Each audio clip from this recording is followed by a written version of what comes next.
അതിപ്പോ തെക്കോട്ട് പോയ ഇഴവരെ എന്ന് പറയും, ഇങ്ങോട്ട് പോയ ചേകവന്മാരെന്ന് പറയും. അപ്പൊ കേരളത്തിന്റെ പ്രൊട്ടക്ടേഴ്സ് എന്നുള്ള വിഭാഗമാണ് ചേകവന്മാർ.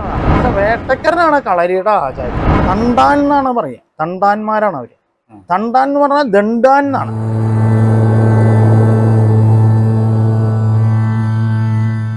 പരശുരാമ ക്ഷേത്രമാണ്. ഇവിടെ കിരാതമൂർത്തിയാണ് ഈ മണ്ണിന്റെ ഈശ്വരൻ. ഈ മണ്ണില് കിരാതമൂർത്തിയുടെയാണ് ഈ മണ്ണ്. വടക്കേ മലബാറിൽ പോയ പരദേവത എന്നുള്ള വാക്കേ ഉച്ചരിക്കുള്ളൂ. വേട്ടക്കരെന്ന് ആരും പറയില്ല. പരദേവത എല്ലാവർക്കും പരദേവതയാണ്. അത് പരശുരാമന്റെ ആജ്ഞപ്രകാരം അല്ല, അദ്ദേഹം ഇത് ഉണ്ടാക്കിയപ്പോൾ, കേരളം സൃഷ്ടിച്ചപ്പോൾ ഇതിന്റെ രക്ഷയ്ക്കായിട്ട് പറഞ്ഞയച്ചതാണ് എന്നാണ് സങ്കല്പം വേട്ടക്കരനെ.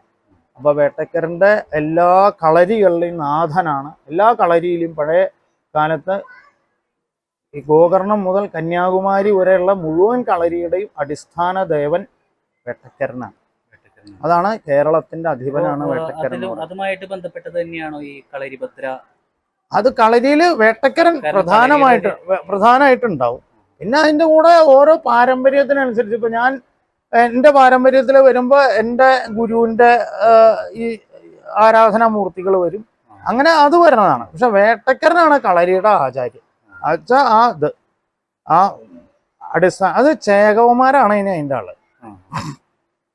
ശരിക്കും കളരിയുടെ അധിപന്മാര് ചേകവന്മാരാണ്. അപ്പൊ ഈ വേട്ടക്കരൻ പാട്ടിലൊക്കെ പറയും 16,000 ചേകവന്മാരോട് കൂടി വരുന്നത്, ചേകവർ കരുത്തുള്ള കൈ തൊഴുന്നൊക്കെ പറയുന്ന ഈ വേട്ടക്കരൻ പാട്ടിൽ നിരവധി തവണ ചേകവന്മാരെ പറ്റി പറയുന്നു. അപ്പൊ ചേകവന്മാർ അപ്പൊ കേരളത്തിന്റെ പ്രൊട്ടക്ടേഴ്സ് എന്നുള്ള വിഭാഗമാണ് ചേകവന്മാര്. മനസ്സിലായില്ലേ? അതാണ് ചേകവന്മാരുടെ പ്രത്യേകത. മനസ്സിലായില്ലേ? അതിപ്പോ തെക്കോട്ട് പോയ ഇഴവരെ എന്ന് പറയും, ഇങ്ങോട്ട് പോയ ചേകവന്മാരെന്ന് പറയും. ആ സമൂഹം പ്രൊട്ടക്ടേഴ്സായിരുന്നു. തണ്ടാൻ എന്നാണ് പറയുക, തണ്ടാന്മാരാണ് അവര്. തണ്ടാൻ എന്ന് പറഞ്ഞാൽ ദണ്ഡാൻ എന്നാണ്. ദണ്ഡാൻ തണ്ടാനാവാണ്.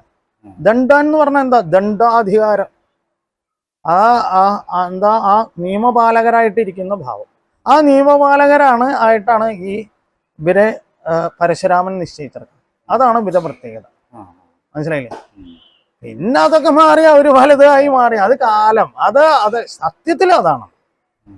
അത് അവരുടെ ഈശ്വരനാണ്. ചേകവ കുലം ആണ്. അതിന്റെ അധിപനും കൂടിയാണ്.